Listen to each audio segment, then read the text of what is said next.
El Papa, en una cumbre de la Organización Internacional del Trabajo, dijo algo así como que la propiedad privada no es un derecho absoluto, es un derecho secundario, ¿sí? Y a su vez elogió a los sindicatos. Le voy a leer lo que dijo el Papa Francisco. Dice, siempre junto al derecho de propiedad privada está el más importante y anterior principio de la subordinación de toda propiedad privada al destino universal de los bienes de la tierra y por tanto el derecho de todos a su uso, ¿sí? A veces, dice el Papa, a la hora de la propiedad privada, olvidamos que es un derecho secundario, que depende de este derecho primario, que es el destino universal de los bienes. ¿Mm? Eso dijo sobre la propiedad privada el Papa Francisco. Después sobre los sindicatos, y me llamó la atención esto, porque también Joe Biden, el presidente católico de los Estados Unidos, reivindicó a los sindicatos. ¿Mm?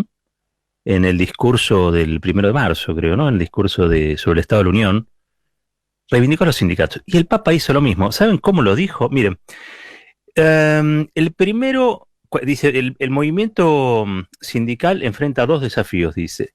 El primero es la profecía y está relacionado con la propia naturaleza de los sindicatos, su vocación más genuina.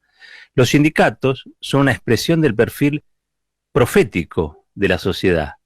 Los sindicatos nacen cada vez que, como los profetas bíblicos, dan voz a los que no la tienen, denuncian a los que venderían al pobre por un par de chancletas, como dice el profeta, desnudan a los poderosos que pisotean los derechos de los trabajadores más vulnerables, defienden la causa de los extranjeros, de los últimos y de los rechazados.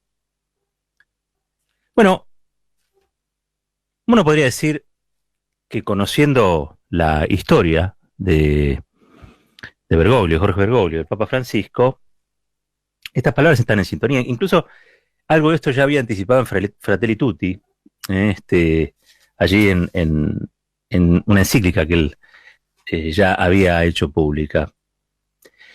Pero hoy el mundo vive en una situación donde la función social de las cosas está en discusión. Por ejemplo, la vacuna nace, entre otras cosas, para derrotar una epidemia o derrotar una pandemia. Es decir, que cumple una función sanitaria, pero también cumple una función social, ¿sí? Y sin embargo, hubo países que las acapararon, entre ellos el de Joe Biden, las acapararon. Dijeron, estas son mías, ¿m? Son propiedad privada de mi país.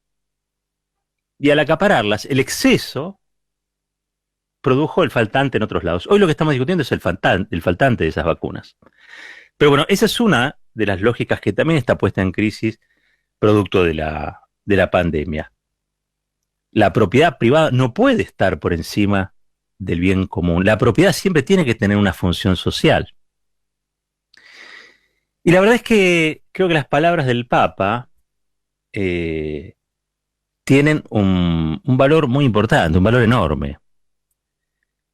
Porque nosotros podríamos tener un Papa más facho. De hecho, hay muchos aspectos donde el Papa Francisco es conservador. Ya lo hemos hablado muchas veces con Fortunato Malimacci. Hay aspectos donde es muy conservador, ¿sí? Pero los aspectos que tienen que ver con el trabajo, con la justicia, con la igualdad, con la soberanía popular, me parece que el Papa Francisco es toda una innovación dentro de una iglesia anquilosada y acusada de pedestaría, digamos, ¿no? De pederastía, perdón. Y creo que en esas palabras también lo que encontramos es un enorme soporte moral para reivindicar esa función social de la propiedad. Por supuesto, el Papa dijo esto y hubo muchas reacciones, ¿no? Yo les voy a contar un poquito las reacciones negativas que hubo para confirmar que las cuestiones ideológicas pesan y pesan muchísimo, ¿no? Por ejemplo, ustedes la conocen, ¿no? Cristina Pérez, la tienen, del noticiero de Telefe. Tiene una editorial, parece que es una editorial en Radio Mitre, yo la verdad que no la escucho. Dice, un día de estos viene el gobierno y anuncia que anula la propiedad privada para siempre porque lo dijo el Papa y listo. y vinculó la referencia a declaraciones recientes del presidente Alberto Fernández, quien aseguró que no tiene sentido que existan tierras improductivas en la Argentina. Una autoridad de la nación, cuando se refiere a terrenos, no puede desconocer que el efecto puede ser alentar ocupaciones o usurpaciones, y lamentablemente la forma en que se maneja el gobierno abre estos interrogantes, dijo Cristina Pérez. Después habló el inefable, ¿no? El inefable, ¿quién es? Fernando Iglesias, ¿no? Y dijo, las palabras del Papa exhiben una enorme irresponsabilidad. Él sabe bien la importancia de sus expresiones justamente en un momento donde la propiedad privada está en juego en la Argentina, con las tomas de pseudo mapuches en el sur y el conurbano. ¿Mm?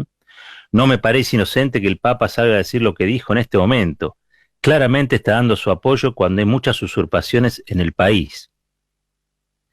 Iglesias acusó al Papa de tener un doble discurso, se refirió a la hipocresía de ciertos sectores que dicen una cosa y quieren otra, y comparó al sumo pontífice con los integrantes de la cámpora, a quienes les gusta Venezuela, pero tienen iPhone que se compran en Nueva York. Yo podría aceptar algo así de San Francisco así, no del Papa de una iglesia enriquecida que todavía tiene que aclarar mucho con respecto a sus propias cuentas, señaló Iglesias. ¿De dónde sacan estas cosas, no? Pero bueno. El economista Roberto Kachanowski consideró que lo que está fomentando el Papa es que haya más pobreza y que la gente le roba al que trabaja. Que lo diga Alberto Fernández como presidente ya es grave, pero que lo diga el Papa como máximo representante de la Iglesia Católica es gravísimo en este contexto de la Argentina. Lo que está proponiendo es el robo de las tierras y que los bienes sean de todos, que los demás tengan derecho a robarte lo que vos tenés gracias a tu trabajo. Sin propiedad privada no hay inversión y sin inversión no hay trabajo, ni crecimiento, ni productividad. Lo que está diciendo es que seamos todos pobres. Es una barbaridad, es una inmoralidad, dijo Kachanowski. Está diciendo que hay que apropiar el fruto del trabajo ajeno. El Papa va en contra de lo que dice la propia Biblia, por lo que lo llamó a leer la parábola de los talentos. La humanidad prosperó y progresó gracias al capitalismo y no al comunismo. ¿Qué toman, no? Bueno. Después habló José Luis Esper, pero a José Luis Esper se los quiero hacer escuchar. A ver, lo tenemos ahí, Yeye.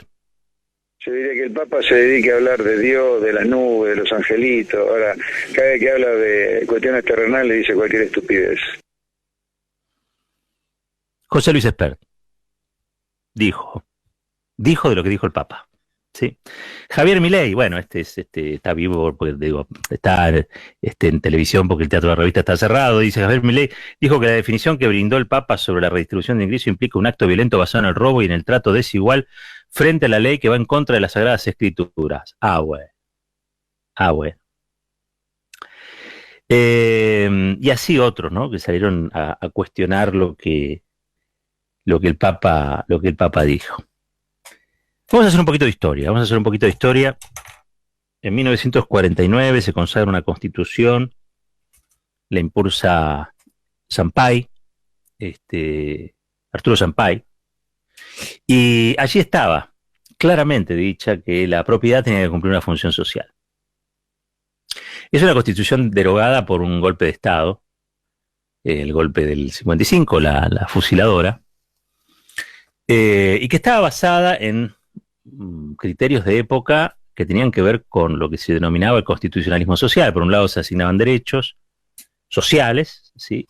Y por el otro lado, como en este caso, se ponía en cuestión la propiedad privada como algo absoluto. Primero vamos a aclarar algo, digamos, no estamos promoviendo nada de lo que dicen estos señores de la derecha y también de la ultraderecha en la Argentina, ¿no? Pues estos tienen un catálogo que es un catálogo global, donde hoy la discusión vuelve a ser primitiva, así primitivas como son ellos, así como cuando uno lo ve a Esper, cuando uno ve a Milei, ese primitivismo es un primitivismo también ideológico. Entonces, para ellos hoy, como ocurrió en Madrid, como ocurre en Estados Unidos con Trump frente a Biden, es libertad o socialismo, libertad o comunismo, sería la tensión que existe en el mundo. Y la verdad es que son peligrosos porque creo que las palabras del Papa no apuntan a ninguna de las cosas que ellos promueven. Acusar al Papa de ladrón, de alentar las usurpaciones, lo mandan a leer la Biblia. Yo la verdad que a mí me sorprende mucho. Pero bueno, es verdad que el Papa representa para los sectores de conservadores locales un problema. Porque es un papa que se le sale, se le desencaja, ¿no? Es un papa que no tiene la característica que tenían sus antecesores, ¿no? Por el contrario, es un papa que tiene un profundo sentido social y es un papa que, entre otras cosas, propone una discusión. Y esa discusión tiene que ver con cuestiones que son, en el orden de prioridades, están unas por encima de otras, ¿sí? Esto no implica ir a sacar la propiedad a nadie, la tierra a nadie. No pasa por ahí. Absolutamente. No pasa por ahí. Pasa porque la propiedad tiene que cumplir una función social. Vos podés tener, no sé, propiedades ociosas por una cantidad de tiempo, pero no lo digo yo, lo dicen las leyes. Ahora se empezó a discutir algo así porque dicen que en Avellaneda, pero digo, esa ley existe, es una ley del 2013. Todo inmueble ocioso que después de un tiempo no registra pagos y se mantiene como tal, puede ser expropiado, puede ser puesto a ser un terreno donde se edifican viviendas, por ejemplo, o emprendimientos productivos. Eso hay una ley, es del 2013, estamos hablando de algo que sucedió hace 8 años. Pero bueno, no importa, se enojan ahora porque claramente están tratando de llevar la discusión a otro terreno. E insisto, es un terreno de disputa ideológica donde ellos representarían la libertad y Alberto Fernández el comunismo y el Papa el comunismo. Una cosa estrambótica, sí, estrambótica. Pero no por eso menos real, ¿no? Digo, yo me fui a buscar, no me fui a buscar ni al Gramma, ni me fui a buscar, mire, ni siquiera me fui a buscar a Página 12. Me fui a buscar a una plataforma que está subvencionada por el Departamento de Estado, por la Embajada Británica, por la Cámara de Comercio de los Estados Unidos en la Argentina. Ustedes lo conocen, quizás se llama Chequeado, chequeado.com. Y ahí encontré que esto que dice el Papa, la función social de la propiedad, en la Argentina fue reconocida, obviamente, por la Constitución de 49, pero actualmente tiene jerarquía constitucional. ¿Sí? O sea, esto que dijo el Papa está en la Constitución argentina. No es que lo inventó el Papa, no es que el Papa era un topo del comunismo y se le ocurrió. No. La Constitución, por la reforma del 94, perdón, incorporó a su plexo los tratados internacionales. Entre ellos, la Convención Americana de Derechos Humanos, que en su artículo 21 establece que toda persona tiene derecho al uso y goce de sus bienes, pero el Estado puede subordinar ese uso y goce al interés social. En la Argentina, dice chequeado.com, 14 constituciones provinciales reconocen este principio. O sea, vos tenés la Constitución Nacional y después cada provincia tiene su constitución. Hay 14 que reconocen la función social de la propiedad. Y la fundamental, la Carta Magna, la Constitución Argentina, también reconoce, a partir de este artículo 21 de la Convención Americana de Derechos Humanos, esa misma función social para la propiedad. Claro, evidentemente no le podemos pedir a Esper que lea la Constitución, salvo en aquellos párrafos donde se asienta o se basa una ideología que de concreto. Vos no vas a modificar el punto de vista de Esper, ni de Milei, ni vas a hacer que Cristina Pérez lea libros, qué sé yo. No, hay cosas que son imposibles, ¿no? Hay cosas que realmente son imposibles. Y en esto me parece que valía la pena ir a buscar esto mismo, ¿no? A un sitio que no pecara o no fuera o no pudiera ser señalado como un sitio que pone en riesgo la propiedad privada, por todo lo contrario.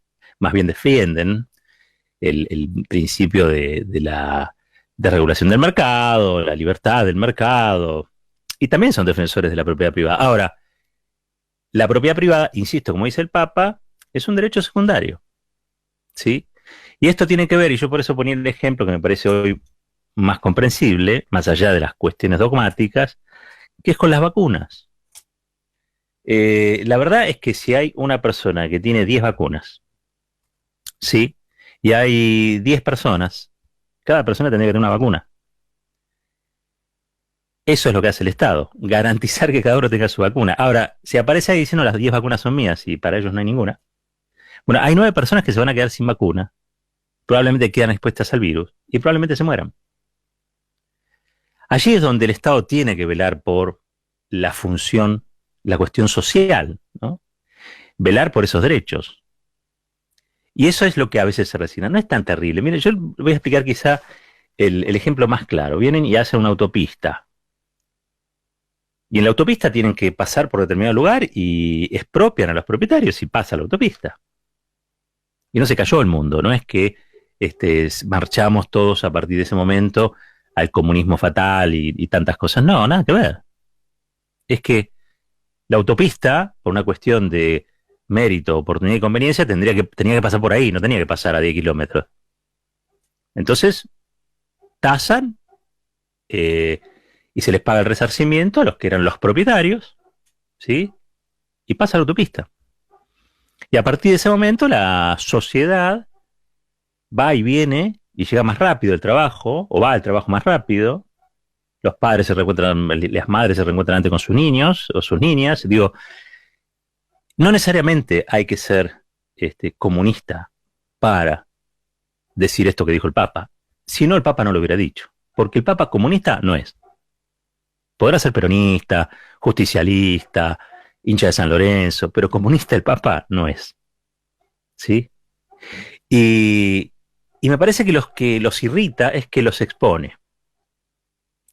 Yo creo que lo que les molesta del Papa es que los expone desde una institución conservadora como el clero, en este caso el Vaticano, expone a los que representan quizá la parte más odiosa de la reivindicación del capitalismo extremo, de la concentración de riqueza, del darwinismo, porque a fin de cuentas se trata de eso, ¿no? Que el más fuerte, por selección natural, quede vivo y que el otro, bueno, se lo coma la historia. Si fuera por ellos el Estado no tendría que existir, pero si no estuviera el Estado, y esto me lo pregunto, ¿quién velaría por la gente? Miren, el otro día estaba leyendo una excelente investigación de Ari Lijalad. Y dice, bueno, yo la verdad es que fui a buscar los papeles, estaban, digo, la información es pública hasta que fui a buscar, ¿no? No hice grandes cosas, sino que fui a buscar al sitio donde estaba la data. El señor Velocopit, que sale a defender su negocio privado, ¿no? La propiedad privada. El señor Velocopit, Claudio Velocopit, que a su vez es el propietario, uno de los propietarios del Canal América y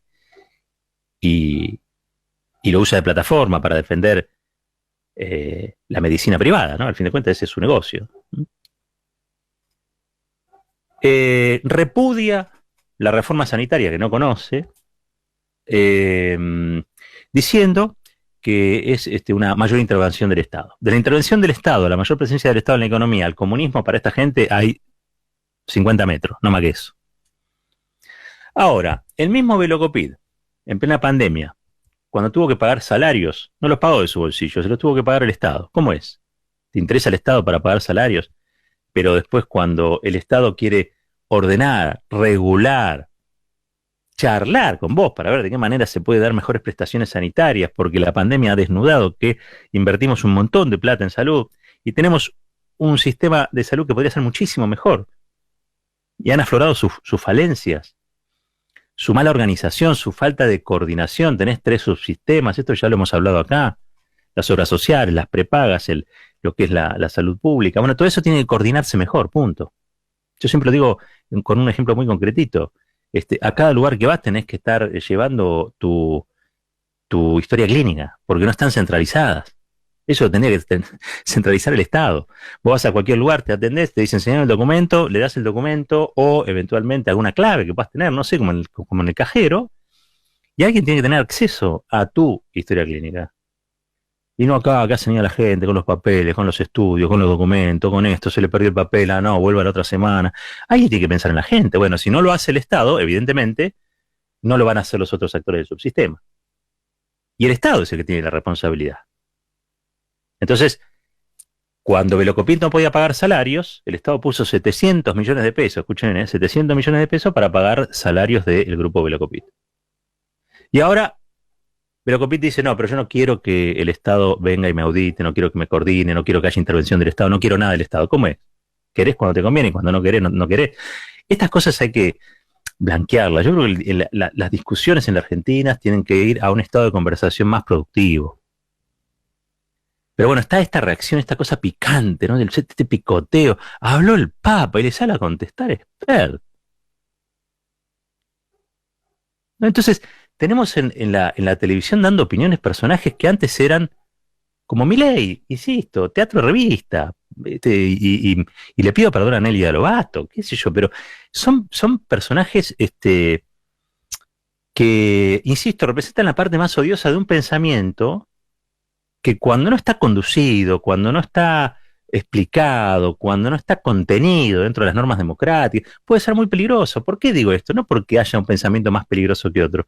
Es que ese pensamiento es sobre doctrinas económicas, pero también sobre filosofías individuales. Las personas, la ciudadanía, una forma de organizar las cosas que a la Argentina le ha resultado pésimo. En la Argentina, cada vez que se aplican esas ideas, a todos nos va mal. Pero incluso le va mal hasta yo te diría, a aquellos que se llenan la boca reclamando libertades, desregulaciones, defendiendo la propiedad privada, como si fuera algo sagrado, cuando lo sagrado es otra cosa. Lo sagrado es la persona. Yo la verdad que diría, bienaventurados los que no odian. Bienaventurados los que no odian. Y menos mal que tenemos un papa que se niega estas cosas. Y por suerte hay gente en el mundo que lo escucha más al papa que a Milei, o que a Esper, o que a Kachanowski. Y después es muy gracioso, ¿no? Porque algunos dicen, el Papa dice esto porque escuchó a Fernández el otro día. ¿A ustedes les parece que el Papa va a estar escuchando a ver qué dice Alberto Fernández para después apoyarlo? ¿Ustedes creen que realmente el Papa está atento en el día a día a ver qué es lo que ocurre aquí en la Argentina? Y que solo dice estas cosas para irritarlo a Fernando Iglesias. ¿Tan importantes se creen? Insisto, tan importantes se creen. Yo creo que estos grupos están como sobre, bueno, siempre digo sobre representados, ¿no? Porque hay como una sobredimensión de opiniones como estas que son improductivas. Realmente. A ver, todo lo que costó votar, convencer a los diputados, a los senadores, el aporte solidario de las grandes fortunas, todo lo que costó. Entre otras cosas, costó porque la élite argentina, los que tenían el dinero, o los que iban a ser de alguna manera cansados por este tributo extraordinario o excepcional, creen que lo que dice Kachanowski es verdad. Tienen que agradecer que esto es una ley, es voluntario, digo, no es voluntario, es transitorio. Nadie está poniendo en cuestión nada. Le está diciendo, mire, usted que tiene un poco más, pague un poco más que el resto. Porque hay un principio que también es más importante, que es el principio de la solidaridad. El que más tiene, más paga. Y usted va a poder seguir siendo multimillonario, que era una de las cosas que siempre se le decía a los que estaban alcanzados por el aporte. ¿Y saben qué? Se les cumplió. Nadie dejó de ser multimillonario por pagar el aporte solidario. Ahora, se puede discutir en el marco de la crisis pandémica si aquellos que dicen, por ejemplo, no, las patentes de las vacunas son mías, mías, mías, y estemos con todo este tiempo transcurrido y con la cantidad de muertos que tenemos, y ese derecho sea superior al derecho a la vida. Bueno, a mí me parece que el Papa está en lo correcto, digamos, ¿no? Sintoniza con la realidad. Esa es la sensación que a mí me da. Y cuando veo los que reaccionan, cuando veo los que salen a criticarlo, me parece que estoy todavía más de acuerdo con el Papa. Mucho más de acuerdo con el Papa. Pues yo no sé qué hará el Papa por la humanidad. Entiendo que se preocupa por la inmigración, por los excluidos, ha sido muy crítico de la globalización financiera. Yo no sé qué es lo que va a hacer o qué va a terminar resultando de este papado. Lo que sí sé es que hay algunos que hacen mucho daño con ideas que atrasan muchísimo. Nos llevan a una época a la que no tenemos que volver. Esa época en la que el hombre era el lobo del hombre. No podemos volver a ese mundo. Tenemos que hacer un mundo mejor. Y no lo vamos a hacer criticando al Papa. Eso es una de las tantas maneras de perder el tiempo. Esto es Fuerte y al Medio.